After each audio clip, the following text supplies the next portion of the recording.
Okay, selamat datang ke channel aku. So, hari ini kita akan bincangkan pasal Court in Malaysia ataupun dalam bahasa Melayu dia Mahkamah di Malaysia. So, kalau korang ingat waktu Form 5 dulu, korang ada belajar Court in Malaysia tapi dia explain simple je.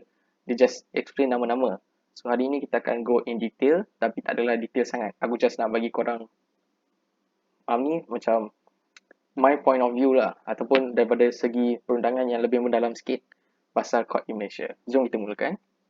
Okay, so as always kita akan ada piramid ataupun hierarki lah yang menunjukkan court-court di Malaysia. Bawah sekali kita ada Magistrate Court, Sessions Court, and then High Court in Malaya, High Court in Sabah Sarawak.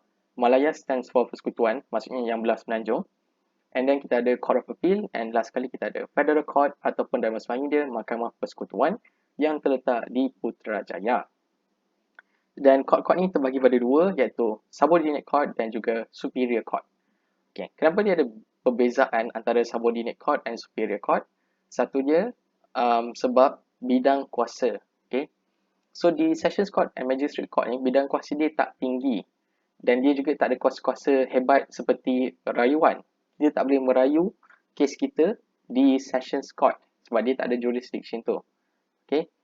So macam high court dia ada jurisdiction untuk rayuan. So kita boleh merayu kes tu di high court contohnya lah. Itu satu. Kedua, dari segi hakim. Okay. So, hakim dekat Sessions Court ataupun Magistrate dekat Magistrate Court, dia ada seorang je ataupun satu je lah.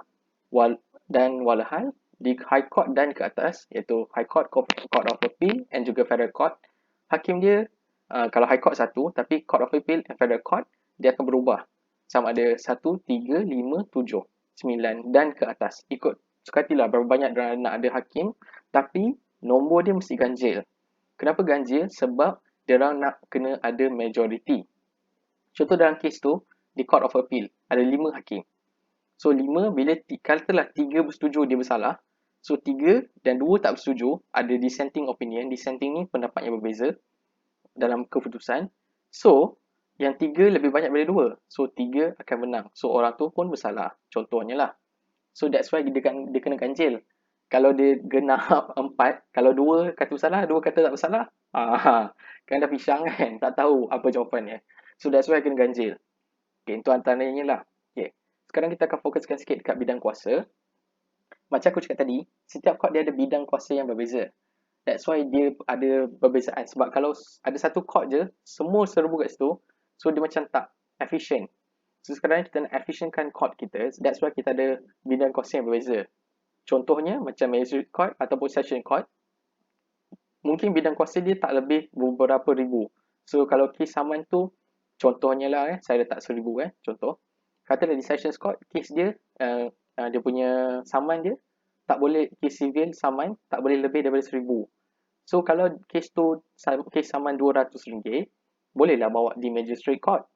Tak perlu bawa ke high court.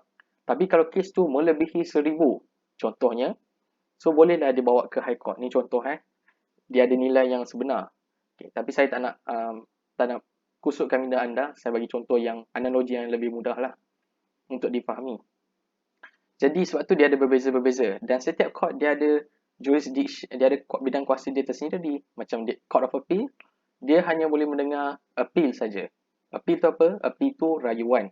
So katalah di kes tu masuk dekat high court, bawa dekat high court, dia kalah kes tu, seseorang tu lah. So seseorang tu boleh rayu kes dia ke Court of Appeal dan katalah Court of Appeal rasakan dia betul dan Court of Appeal boleh ubah keputusan tu jadikan dia menang dalam kes tu. So sebab tu dia berbeza dan that's why kita susun macam ni supaya dia lebih efficient. Okay, so kalau korang nak tengok my next video, aku akan explain pasal prinsipal yang ada dekat Federal Court, dekat court-court di Malaysia lah.